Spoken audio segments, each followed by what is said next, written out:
Short Figma tip: animate an action menu with Smart Animate. Select all layers, create component, go to properties and select variant. Hit plus to add a variant and rotate the plus icon to 45 degrees.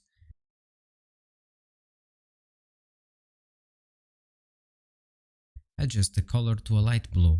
In the second variant, select all buttons and put them below the plus icon and set transparency to 0. Select prototype and click and drag from the second variant to the first one.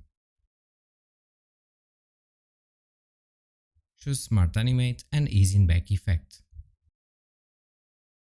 Do the same from the first variant to the second one.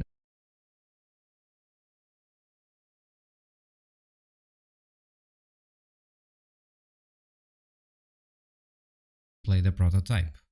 There you have it. Like and follow for more tips.